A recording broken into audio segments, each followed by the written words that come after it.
नमस्कार, जोहार and welcome back to अपना क्लासरूम चैनल। आप सभी का स्वागत करते हुए आज, जैसा कि हमने प्रीवियस वीडियो में बताया था, आज हम सिंधु घाटी की सभ्यता को पढ़ने जा रहे हैं। और सबसे पहले मैं आप लोगों को एक ओवरव्यू दूंगा जो कि पूरी सभ्यता से रिलेटेड होगी। उसके बाद जो नेक्स्ट वीडियो आएगी वो आपकी मुख्य परीक्षा से संबंधित होगी। तो आज जो मैं वीडियो दूंगा वो आपको मुख्य परीक्षा और प्रारंभिक परीक्षा दोनों ही परीक्षाओं में सामान्य रूप से आपको जो जानना है वो इस वीडियो में आपको मिल जाएंगे। तो आप अभी तक सब्सक्राइब नहीं किए हैं तो कर ले चैनल को। और हम अपने जो टॉपिक है उस पर जाते हैं। आज का टॉपिक आपका है सिंधु घाटी की सभ्यता, जिसे हम इंडस वैली सिविलाइजेशन भी कहते हैं और इसे हम हड़प्पा सभ्यता भी कहते हैं। तो इसके बारे में हम पूरा ओवरव्यू करेंगे कि ये हड़प्पा सभ्यता है क्या, कहाँ फैला हुआ है, इसका सामाजिक जीवन कैसी थी, राजनीतिक जीवन क्या था, इसमें नगर नियोजन क्या था। सारी बातों को मैं आपको समझाऊंगा वन लाइनर के टाइप से। फिर इसके बाद आपको मैं बताऊंगा कि किस टाइप से आप मुख्य परीक्षा में इसको पॉइंट आउट करेंगे और इसको किस प्रकार से लिखेंगे। तो देर न करते हुए आते हैं। सबसे पहला क्या होता है, किसी भी सभ्यता का परिचय जानना जरूरी होता है, तो उसको हम बोलते हैं परिचय। तो इसका परिचय क्या है, सिंधु घाटी सभ्यता का परिचय क्या है? तो भारत का इतिहास तो बहुत प्राचीन काल से है, परंतु हमारे यहाँ जो प्रॉब्लम थी वो प्रॉब्लम थी कि हमारे यहाँ लिखित कोई चीज़ साक्ष्य नहीं मिला था। यानी कि हमारे यहाँ कहानियाँ थी, अनुश्रुतियाँ थी, वेद है, उपनिषद है, परंतु एक हिस्टोरिकल जो होता है वो नहीं। इतिहास किसको कहते हैं? सबसे पहले जानने वाली बात, इतिहास में किसे शामिल किया जाता है? क्रमबद्ध तरीके से जो श्रृंखलाबद्ध हो, ईस्वी सन के साथ हो, घटनाओं का जो समायोजन हो, सटीक ढंग से किया गया हो, वो इतिहास कहलाता है। तो हमारी जो सभ्यता थी सबसे प्राचीन उस टाइम तक वैदिक सभ्यता के रूप में जानी जाती थी, परंतु जब 1921 में हमारी जो पहली खुदाई हुई उसके बाद से हमारी सभ्यता स्वतः ही प्राचीन सभ्यता में जो सभ्यताएं थी उसके कैटेगरी में आ गई। तो भारत में जो सिंधु घाटी की सभ्यता थी इसकी सबसे पहले खुदाई हड़प्पा नामक स्थान पर हुआ, जो अभी वर्तमान पाकिस्तान में है। और तत्कालीन समय में उस समय में हड़प्पा जो था वो हमारे भारत में ही था, क्योंकि पाकिस्तान अलग नहीं था, संयुक्त भारत था। तो भारत का इतिहास सिंधु घाटी सभ्यता से प्रारंभ होता है, जिसे हम हड़प्पा सभ्यता के नाम से जानते हैं। यानी कि खुदाई के आधार पर जिस जगह में पहली बार खुदाई हुआ उसे ही नामकरण का मुख्य आधार माना जाता है। यह सभ्यता 2500 ईस्वी पूर्व दक्षिण एशिया के पश्चिमी भाग में फैली हुई थी, जो वर्तमान में पाकिस्तान तथा पश्चिमी भारत के नाम से जाना जाता है। वर्तमान में क्या है, पाकिस्तान में और पश्चिमी भारत में। सिंधु घाटी सभ्यता जो है मिस्र, मेसोपोटामिया, भारत और चीन, जो चार बड़े सभ्यताएं थे, प्राचीन नगरीय सभ्यताओं में से अधिक उन्नत सभ्यता थी। यानी कि उन सभी सभ्यताओं से भी ये सभ्यता ज़्यादा उन्नत थी और ज़्यादा विकसित रही है। जैसे कि हम लोग पढ़ते हैं कि सिंधु घाटी सभ्यता एक शहरी सभ्यता थी, तो उसी आधार पर बोला गया है। 1920 में भारतीय पुरातत्व विभाग, आर्कियोलॉजिकल जो विभाग है भारत का, उसने सिंधु घाटी सभ्यता का उत्खनन किया और प्राप्त अवशेषों से हड़प्पा और मोहनजोदड़ो जैसे दो प्राचीन नगरों का जो खोज किया। इसे ही पिगट महोदय ने जुड़वा राजधानी बताया है। भारतीय पुरातत्व विभाग का तत्कालीन जो डायरेक्टर था सर जॉन मार्शल ने सन 1924 में सिंधु घाटी में कई नई सभ्यताएं की खोज करने की घोषणा की थी। उन्होंने कहा था कि बहुत सारी सभ्यताएं जो भारतीय उपमहाद्वीप में है वो आपका खुदाई से, उत्खनन से प्राप्त होंगे। वही आधार पर उन्होंने इसका बारे में बात की थी। तो अब हम चलते हैं, इसके जो चरण थे, क्या चरण थे? इसके 3 चरण माने गए। इसके चरण जो है वो 3 माने गए हैं। चरण, इसके चरण 3 हैं। क्या है, यहाँ पर हम ऐसे लिखेंगे, पहला चरण जो होता है आपका प्रारंभिक चरण, प्रारंभिक चरण, जो कि आपका प्रारंभिक चरण जो होता है वो 3300 ईस्वी पूर्व से 2600 ईस्वी पूर्व तक माना जाता है। 3300 ईस्वी पूर्व से 2600 ईस्वी पूर्व तक। इसके बाद आपका आता है दूसरा चरण जो किया गया वो था परिपक्व हड़प्पा, इसको बोलते हैं हम दूसरे चरण, और परिपक्व हड़प्पा। इसका काल क्या माना गया, तो इसका काल माना गया 2600 ईस्वी पूर्व से 1900 ईस्वी पूर्व तक।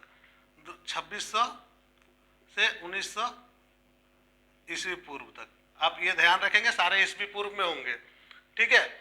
और इसके बाद जो आया उत्तर हड़प्पा कालीन, तो इसको बोलते हैं हम उत्तर हड़प्पा। उत्तर हड़प्पा का जो काल माना गया 1900 ईस्वी पूर्व से आपका 1300 ईस्वी पूर्व तक, यानी कि 1900 से 1300 ईस्वी पूर्व तक इसे माना गया, ठीक है। तो ये जो काल था किस आधार पर बना और क्यों, किस आधार पर इसको हम चर्चा करते हैं या इस विषय में शामिल करते हैं, तो जो वहाँ पर खुदाई हुए, उनके औजार जिस प्रकार से मिले और जिस प्रकार की संस्कृति को वहाँ देखा गया, उसी आधार पर इन्हें चिन्हित किया गया कि ये 3 भागों में हम इसको बांट सकते हैं। प्रारंभिक काल में बसे, परिपक्व हुए, उनका नगर नियोजन हुआ, नगर बना, फिर उत्तर हड़प्पाई काल में किस प्रकार से उसका विनाश हुआ, उसकी संस्कृति किस प्रकार से थी, इन सब बात होते। तो प्रारंभिक हड़प्पाई चरण जो है उसको हकरा चरण भी बोला जाता है। इसको क्या बोला जाता है, हकरा चरण, हकरा चरण भी बोला जाता है, हकरा चरण भी बोला जाता है इसको। तो ये जो चीज था ये घग्गर और हकरा नदी के घाटी में ही चिन्हित हुआ था, इस कारण से इसे कहा गया हकरा चरण, ठीक है। तो हड़प्पाई लिपि में प्रथम उदाहरण जो मिलता है वो 3000 ईस्वी पूर्व के समय का मिलता है, इस कारण से इसे पहला चरण भी माना गया। इस चरण की विशेषता क्या थी ये भी जान ले। इस चरण की एक केंद्रीय इकाई होता था और बढ़ते हुए नगरीय गुण मिले, यानी कि धीरे धीरे डेवलपिंग का जो गुण इसमें मिलते थे। व्यापार का क्षेत्र भी इस चरण में विकसित हो रहा था, खेती के साक्ष्य भी मिले हैं। उस समय मटर, तिल और खजूर, रुई आदि के खेती के प्रमाण मिलते हैं।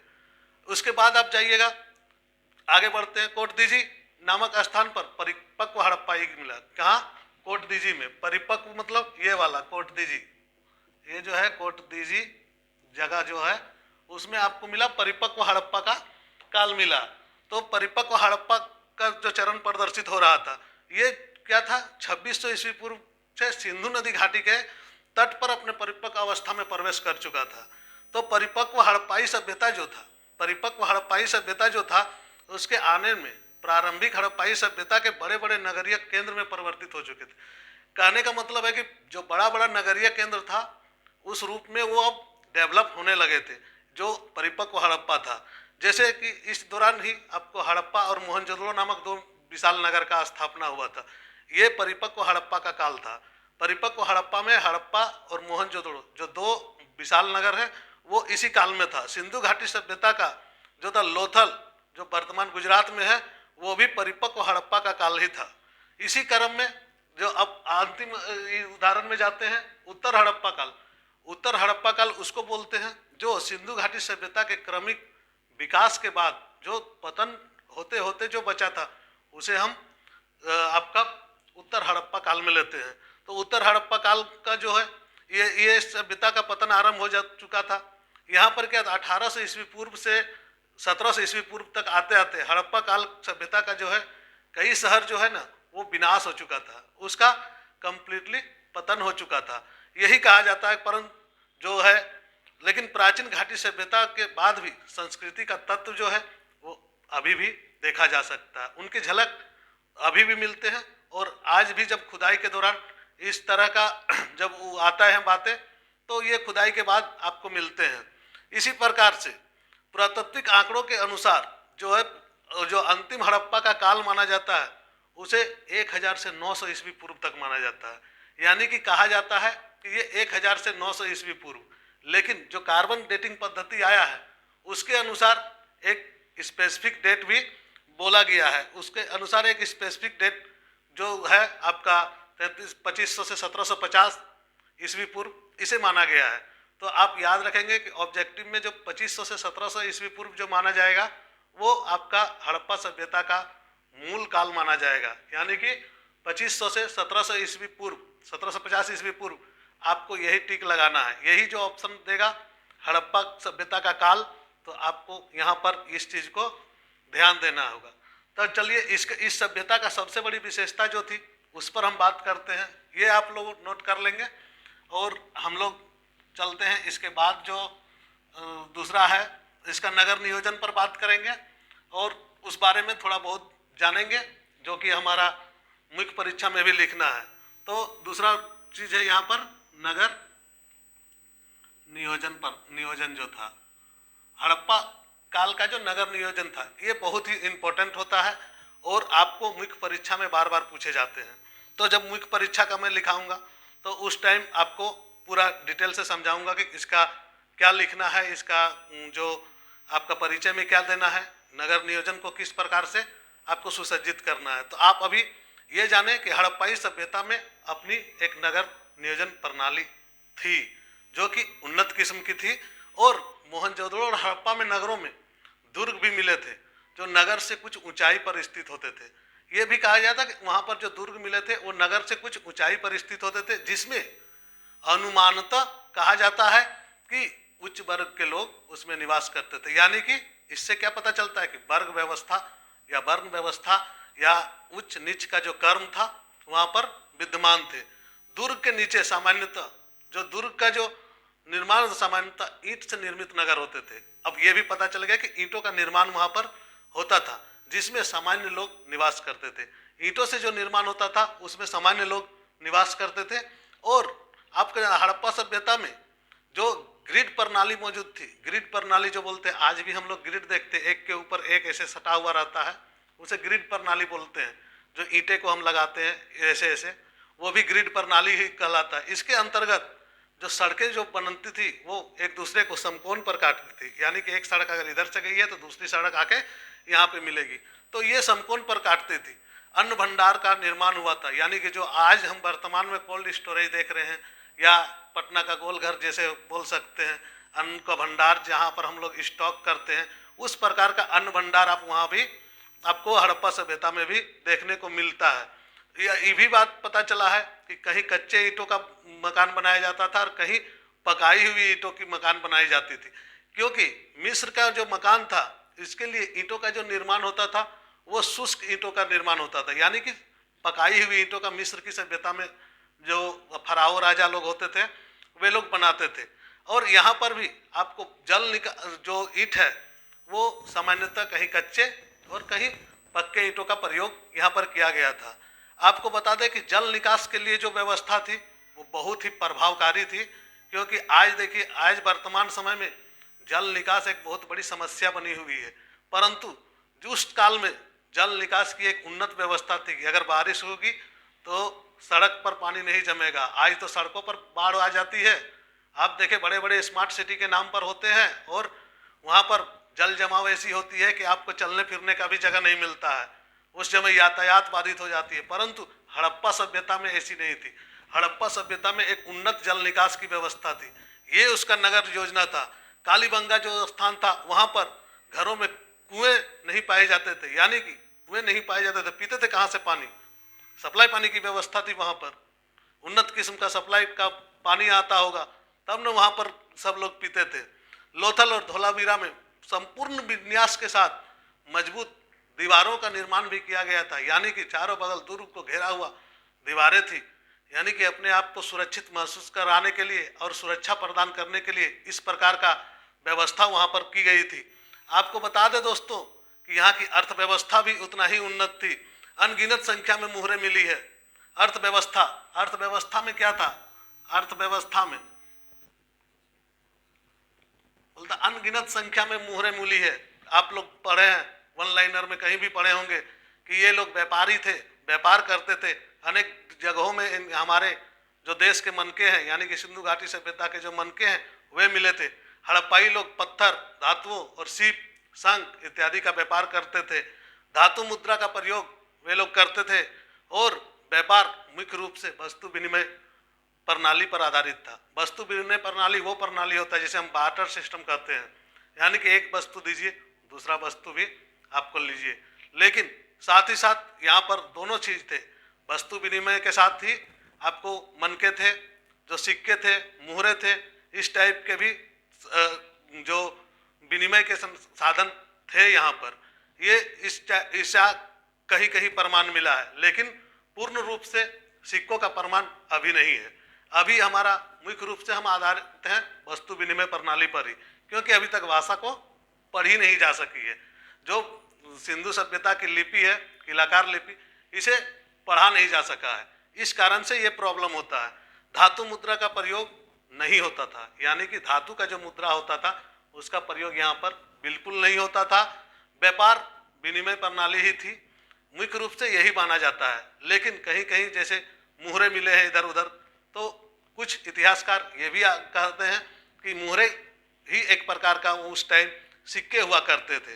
वे लोग नौवहन प्रणाली से भी परिचित थे, नौका चालन करते थे, तभी तो दूसरे विदेशों से, मिस्र से व्यापार करते थे।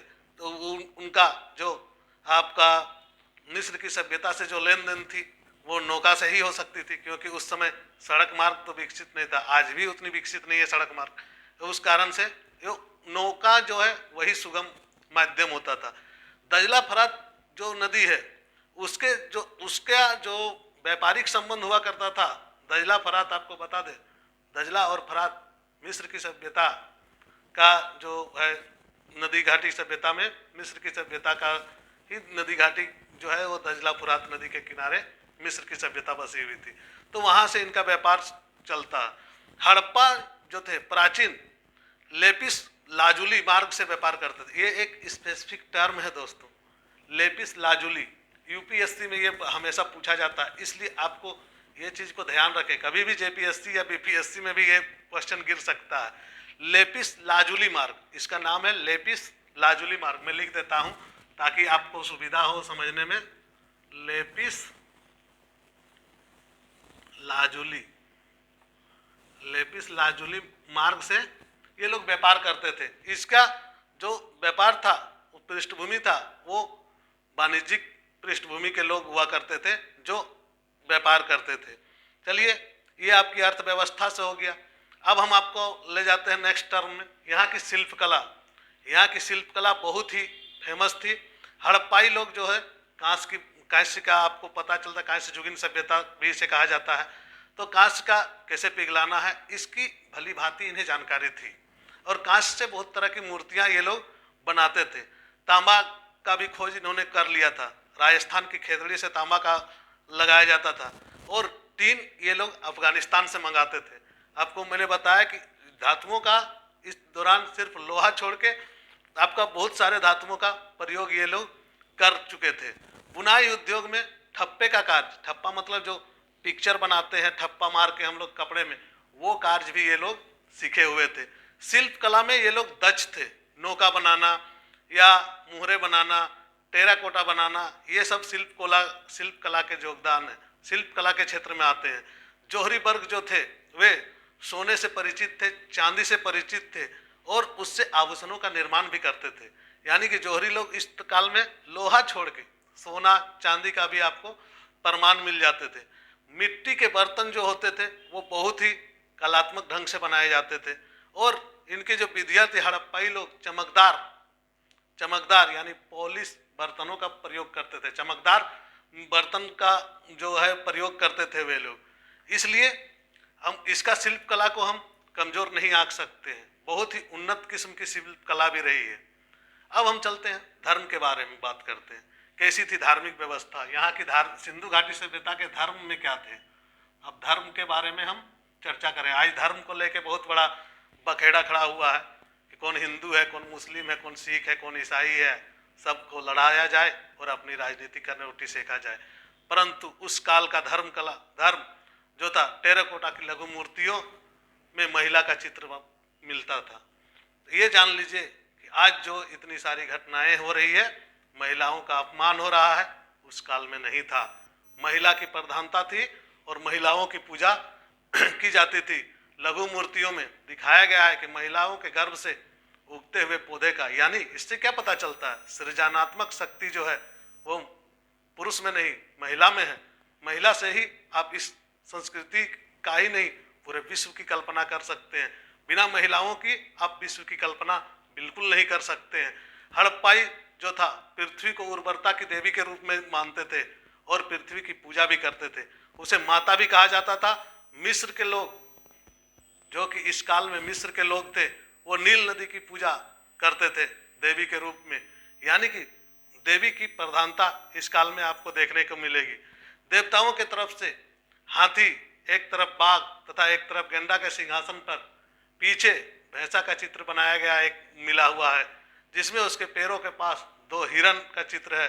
चित्रित भगवान जो मूर्ति है उसे पशुपति महादेव के नाम से हमारे इतिहासकारों ने पहचान किया है, जो कि महादेव की संज्ञा दी गई है कि ये ही विनाश का जो है और जीवन का जो मुख्य देवता थे वे पशुपति महादेव के रूप में थे। पत्थरों में स्त्रियों के जनन अंगों का और लिंग का, यानी कि लिंग और योनि का पूजा इस काल में होते थे। सिंधु घाटी सभ्यता के लोग प्रकृति का पूजा करते थे, वृक्षों की पूजा करते थे, उसके साथ ही पशुओं की भी पूजा करते थे। आपको पता होगा कि एक श्रृंगी बैल को यहाँ पूजा किया जाता था। अब सिंधु घाटी सभ्यता से सबसे महत्वपूर्ण जो था एक श्रृंग वाला गेंडा तथा दूसरा पशु था कुब्बड़ वाले बैल। ये हमेशा याद रखेंगे दोस्तों, कुब्बड़ वाले बैल और एक श्रृंगी गेंडा, और जो कुब्बड़ वाला सांड था उसका बहुत ही मान्य पूजा होता था और वो जो है किसी भी हालत में उसे न वध किया जा सकता था न उसे कुछ परेशान किया जा सकता था। ये यहाँ की सभ्यता की सबसे बड़ी पूजा का जो मुख्य देवता था, जीवित देवता था। यानी कि कुल मिला के आप देखेंगे तो ये सभी प्रकृति के पूजक थे और प्रकृति से जो मिल रहा था उसी की पूजा ये लोग करने पर विश्वास करते थे। दोस्तों आपको बता दें कि ताबीज जो आज हम लोग मुस्लिम का पहचान करते हैं, ये मुस्लिम के बाजू में बंधा हुआ है तो ताबीज है, गले में लटका हुआ है तो ताबीज, उस काल में ऐसी नहीं थी। आपको बता दें कि जो इस्लाम का उदय है वो बाद में हुआ था मोहम्मद साहब के काल में, लेकिन इस काल में ताबीज जो है, ताबीज की पहचान हुई है और बहुत ही मात्रा में ताबीज आपको मिले हैं।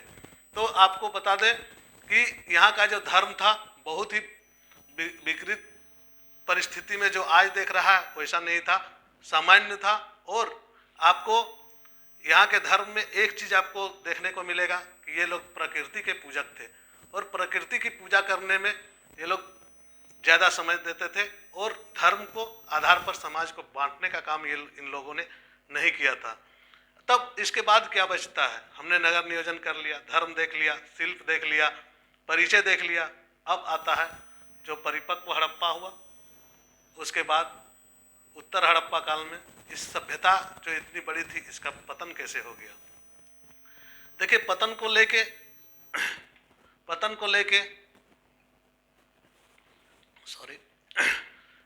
लेके इतिहासकारों में बहुत मतभेद है। बहुत इतिहासकार अपने अपने अनुसार इस पतन को चर्चा करते हैं और अपने अनुसार ही उसका थ्योरी देते हैं। तो सिंधु सभ्यता का जो पतन जो है सभ्यता का 1800 ईस्वी पूर्व से पतन की शुरुआत माना जा रहा है। अभी के परिदृश्य में इसे 1800 ईस्वी पूर्व से ही जो परिपक्व हड़प्पा, उसके बाद जो उत्तर हड़प्पा का काल होता है उसको माना जाने लगा था, परंतु ये विवादित है, ये कहा नहीं जाता। एक सिद्धांत कहता है कि इंडो यूरोपियन जनजातियों यानी कि आर्यों ने सिंधु घाटी सभ्यता पर आक्रमण कर दिया और सबको कत्लेआम कर दिया, परंतु ये भी मान्य नहीं है। सिंधु घाटी सभ्यता के बाद के संस्कृतियों में ऐसे कई तत्व देखने को मिलते हैं जिससे ये सिद्ध होता है कि आर्यों ने ये काम नहीं किया था। आक्रमण से ये एकदम एकाएक विलुप्त नहीं हो जाए, कहीं भी आक्रमण होता है तो ऐसा नहीं होता है कौरव पांडवों का लड़ाई जो जैसे हम लोग महाभारत में देखें तो कंप्लीट कोई ना कोई तो जीतेगा ना, ऐसा थोड़ी ना कि दोनों विनाश हो जाएगा, ऐसा बम विस्फोट हो जाएगा कि पूरी सभ्यता ही विनाश हो जाएगी, ऐसा नहीं होता है। तो ये एक मान्य नहीं है।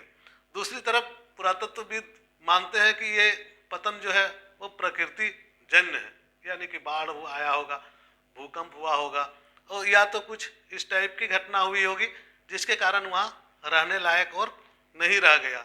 ये भी कहा जाता है कि अत्यधिक विवर्तनिक विक्षोभों, ये सब थोड़ा टिपिकल है, जिसके कारण वहाँ भूकंप उत्पन्न हो गए, और भूकंप उत्पन्न होने के कारण वे लोग धरती में समाहित हो गए, ऐसा भी कहा जाता है। लेकिन सबसे ज़्यादा जो मत है वो आपको यही बोला जाता है कि प्रकृति प्रदत्त ही जो था उसी के कारण यहाँ पर विनाश हुआ था।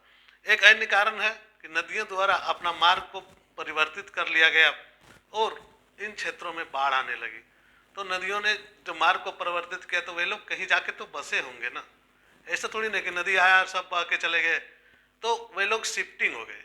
किसी का कहना है ना, इतिहासकारों का कहना है कि वे लोग वहाँ से दूसरे जगह शिफ्टिंग हो गए और फिर से एक नई सभ्यता का विकास किए। परंतु जब हम वैदिक सभ्यता में जाएंगे तो पूरी तरह से ग्रामीण सभ्यता हो जाती है। तो भारत से उठ के वे कहाँ चले गए? कहीं दूसरे ग्रह नक्षत्र में तो नहीं चले गए, ऐसा नहीं है। तो कुल मिला के जो मत है, उन मतों में प्राकृतिक आपदाओं का जो मत है इसी को सर्वमान्य माना गया है और कहा गया है कि यही एक मत जो है विधिजन्य है। तो हम लोगों ने अभी तक जिस प्रकार से देख लिया, एक सामान्य परिचय हमने देख लिया, ठीक है, और हम लोगों ने इस बारे में पूरा पढ़ लिया कि क्या ये सभ्यता का क्या था।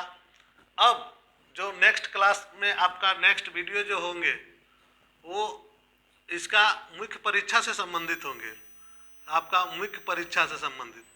ये जो था आपको एक ओवरव्यू मिल गया आप लोगों को कि सिंधु घाटी की सभ्यता के लोगों का जो कैसे सिंधु घाटी सभ्यता बसी, कैसे वे लोग परिपक्व हड़प्पा में आए, कैसे उनका उत्तर हड़प्पा में विनाश हो गया। अब हम लोग को इसी को मुख्य परीक्षा में सजा के लिखना है और किस प्रकार से किस पॉइंट को कहाँ पर लिखेंगे, क्या प्रश्न होगा। जैसे कि एक एग्जाम्पल के तौर पर मैं एक प्रश्न आपसे रखता हूँ कि सिंधु घाटी सभ्यता के उत्थान एवं वहाँ के सामाजिक और आर्थिक जीवन के बारे में संक्षिप्त टिप्पणी लिखें 200 शब्दों में। इस प्रकार से प्रश्न आते हैं। दूसरा प्रश्न होता है कि सिंधु घाटी सभ्यता के नगर नियोजन के संबंध में आप अपनी आलोचनात्मक विवरण दें। तो वो उस समय के नगर जो है योजना है उसको लेके आपको चलना होगा। एक प्रश्न आता है कि सिंधु घाटी सभ्यता का धर्म के बारे में आप समझाएं और वर्तमान में सिंधु घाटी सभ्यता के धर्म को वर्तमान धार्मिक परिदृश्य में उसे रिलेट करके बताएं। इस प्रकार से भी प्रश्न आते हैं। तो जो भी तमाम प्रश्न आएंगे उन प्रश्नों को मैं आपसे शेयर करूंगा ही, साथ ही साथ आपको कैसे लिखना है, आपके उत्तर लेखन में क्या होनी चाहिए वो मैं आपको बताऊंगा। तो नेक्स्ट ये वीडियो देखने के बाद आप लोग सब्सक्राइब किए हैं, ठीक है, नेक्स्ट वीडियो भी आप लोग जरूर देखें। ये टॉपिक ऐसा है सिंधु घाटी सभ्यता जो कि सभी कंपटीशन परीक्षाओं में सामान्य रूप से पूछे जाते हैं। ऐसा नहीं है कि आपका जेपीएससी पीसीएस या आप अगर एसएससी दे रहे हैं तो एसएससी में भी पूछते हैं, आप अगर रेलवे दे रहे हैं तो रेलवे में भी पूछते हैं, आप किसी प्रकार का जो कंपटीशन दे रहे हैं उसमें आपको ये जरूर पूछता है। तो इस टॉपिक को मैं यहाँ पर विराम देता हूँ और आप लोगों को बता देता हूँ कि इसका नेक्स्ट वीडियो जो होगा सिंधु घाटी सभ्यता से, उसमें आपको हम मुख्य परीक्षा में क्या लिखना है, इसमें मैं एक टॉपिक करके उसका प्रारंभिक परीक्षा में क्या पूछे जा सकते हैं और मुख्य परीक्षा में क्या आपको लिखना है उस टॉपिक को मैं ख़त्म करूँगा। फिर मैं दूसरे टॉपिक पे जाऊँगा, क्योंकि जैसे कि हम लोग देखते हैं कि दूसरे चैनल्स में जैसे होते हैं या इंस्टीट्यूट में जैसे होते हैं वे इतिहास को पढ़ा देते हैं। आपको पीटी के अलग से फीस दीजिए, मुख्य परीक्षा के अलग से फीस दीजिए, क्योंकि उनका उद्देश्य पैसा कमाना होता है। हमारा वो उद्देश्य नहीं है। हमारा उद्देश्य है कि आपको किस प्रकार से हम कामयाबी तक पहुंचाएं। अगर मैं आपके जगह में होता तो शायद इस लॉकडाउन का फायदा इसी रूप में उठाता कि क्या हूँ, क्योंकि अब हम लोग तो पढ़ पढ़ के क्या बोलते उसको अपने आप को पार कर दिए, और आप लोगों को नहीं चाहता हूँ कि आप भी उस दौर पे जाएं। बहुत लोग बोलते हैं कि नहीं मैंने ये कर दिया वो कर दिया, यहाँ से मेरे ये था कॉल था मैं नहीं ज्वाइन किया। दोस्तों, फेलियर आदमी जो होता है, जो फेल करता है ना, वो आपको अच्छा ज्ञान दे सकता है, क्योंकि उसे पता होता है कि कहाँ मेरी कमी रह गई और उस कमी को आपको सुधारना है और आपको इस क्लासरूम को ज्वाइन करना है। लाइव क्लास का मेरा अभी एक्टिव नहीं होगा, क्योंकि हमारे जो व्यूवर्स हैं वे कम हैं। आप लोग से मैं आग्रह करूंगा व्यूवर्स को बढ़ाएं और आपको सारे विषयों की कंप्लीट नॉलेज यहाँ पर आपको मिलेगी। धन्यवाद दोस्तों, धन्यवाद।